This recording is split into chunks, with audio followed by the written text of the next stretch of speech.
Okay, we're joined now by the Tennessee Lady Volunteers after Game 1 of the Knoxville Super Regional. We have head coach Karen Weekly, senior catcher Sophia Nugent, and sophomore outfielder Gabby Leach. We'll begin with an opening statement from Coach before we go into questions. Coach. Well, this is Super Regionals, and these are tough games, and congrats to Nebraska on getting that one.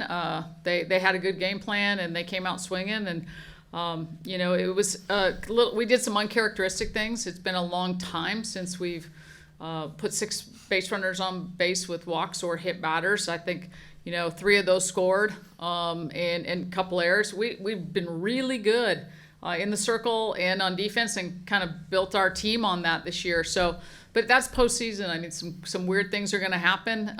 It's a marathon. That's what I told these guys in our postgame. We've lost games on Friday night in SEC play, and we've come back and won the series. And we just need to rely on that experience and come out here tomorrow, flush tonight. If we, kind of clean up the things that put us in a bind tonight, I think we'll give them a real battle. I know that. I have 100% faith in these guys. Go into questions. Again, please raise your hand and wait for a mic and hold on to it if you have a follow-up. Start with Cora. Karen, it didn't feel like Carlin was totally off tonight, but just had a couple hits that aren't you seeing from her? Just what we're kind of seeing, because she still got the strikeouts, ended with 7 and almost 4 innings, but just what were you seeing from Carlin tonight in the circle?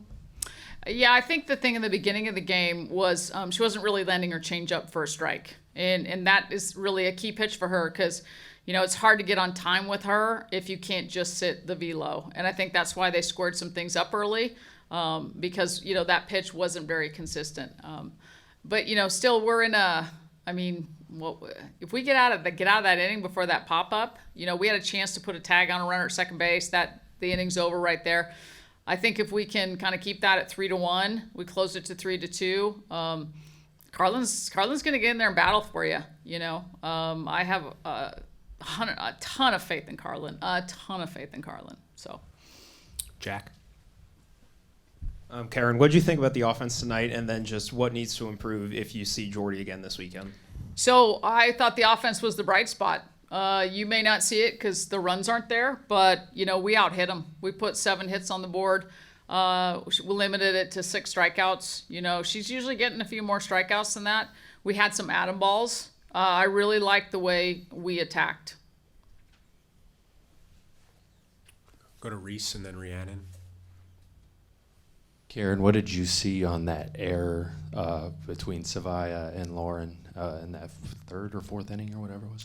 Yeah, top of the 4th there. I think what happened is, Laura's camped under it. Stadium's really loud, and you're probably not going to be able to hear each other, but she camped under it, waved her arms, which is her job. Savia was listening for a call and didn't hear a call, so then she kind of just took over, and just one of those things where they both made a mistake. Savia came in and was calling a ball that wasn't hers, and Laura, at that point in time, just needed to hold her ground and make the catch and not defer to Savia. Rhiannon. Yeah, Karen, you said, would you have kept Carlin if that hadn't happened and they'd separated, or would the decision been differently, or did you pull her just to save her a little bit, or was there any? Oh, I think when they got it to 5-1, we kind of needed to see some more in terms of us closing the gap to leave her out there, because again, this is it's a race to 2 wins.